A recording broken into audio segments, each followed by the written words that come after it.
Hey folks, welcome to the channel. Just want to start off by thanking each of you for clicking on this video and giving me a chance to bestow a little knowledge upon you.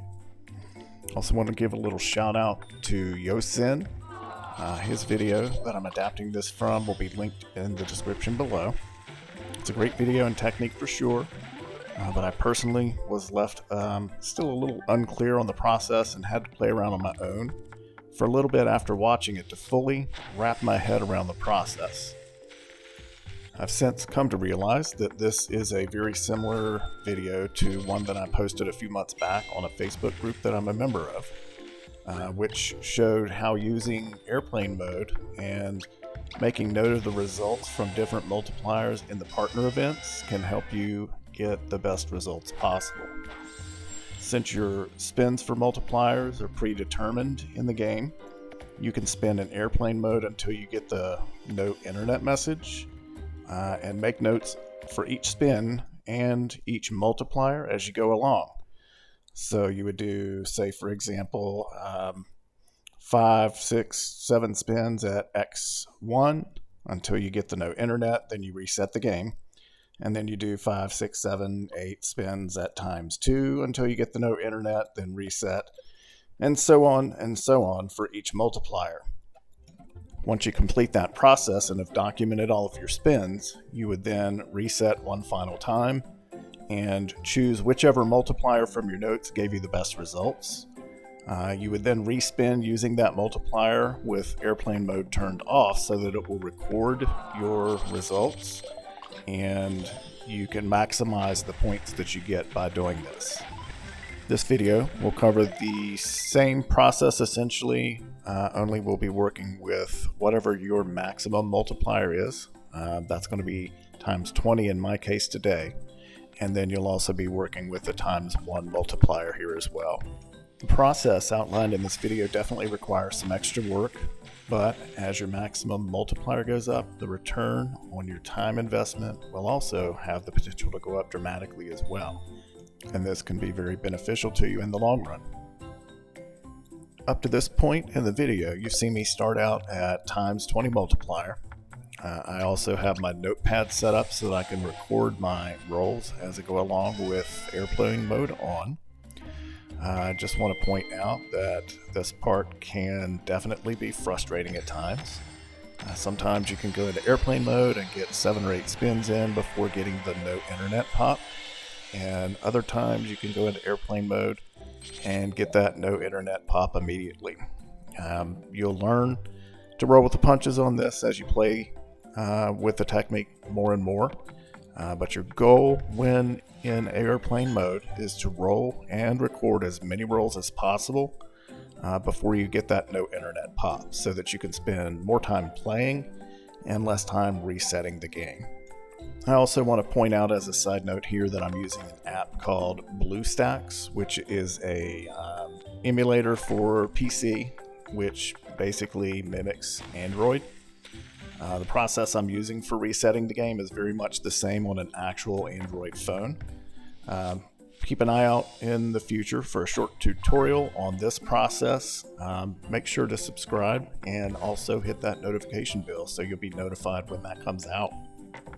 For you iPhone users out there, just know that you can also reset the game in a similar manner, but my understanding is in order to do so, you need to fully uninstall the game and then reinstall it. So there is a little more work involved there, but again, the benefits should outweigh the additional work in the long run for you.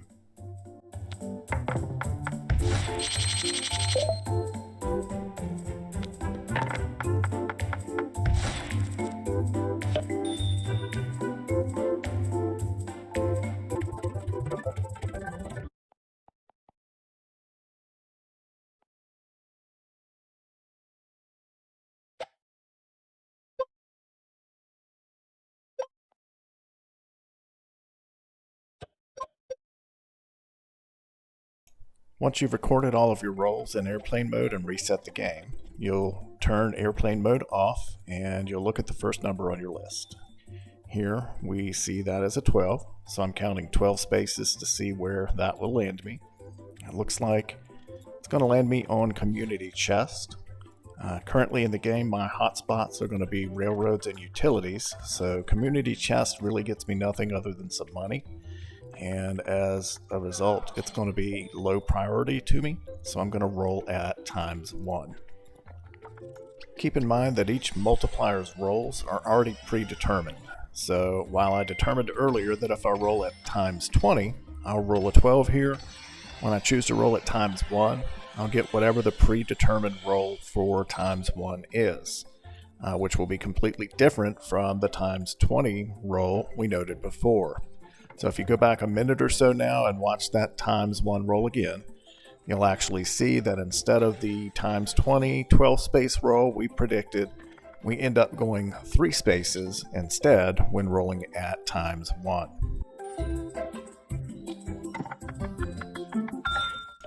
To keep track of things a little better, every time before I start tracking a new set of rolls, I note my max multiplier and how many dice I have at that point, as you can see here.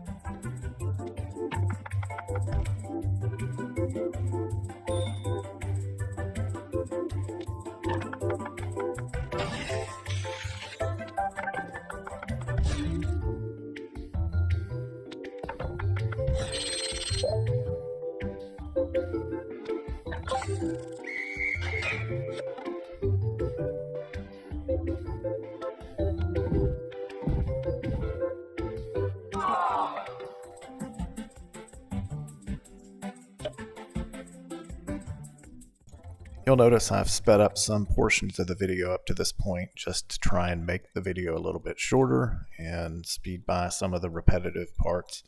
I'll go ahead and slow down the next section here so you can kind of see the process real time, and hopefully it'll help things click if they haven't already. 7 will roll us on income tax here, which is a hot spot, so we're going to roll ×20.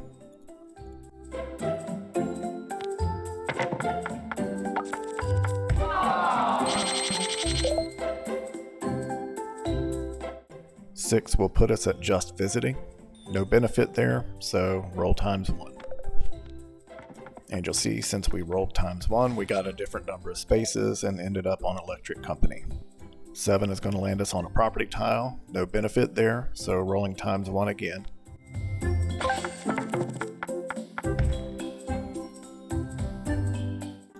Seven is again a property tile, so ×1 roll again.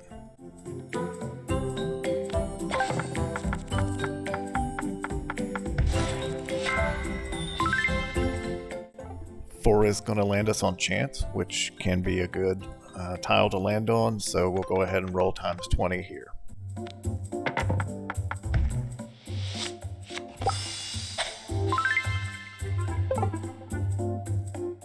Alright, so I'm just going to leave you with some gameplay here for the remainder of the video. I did run all of the resets at 500 times speed and the gameplay at ×150 to try and cut down on the overall length of the video. Hope that does not cause any issues as far as watchability for anyone, but definitely if it does, please let me know in the comments so I can take that into consideration for future videos.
Okay, so haters gonna hate and say, I just got that 600 from the top event, and there's nothing really special about that.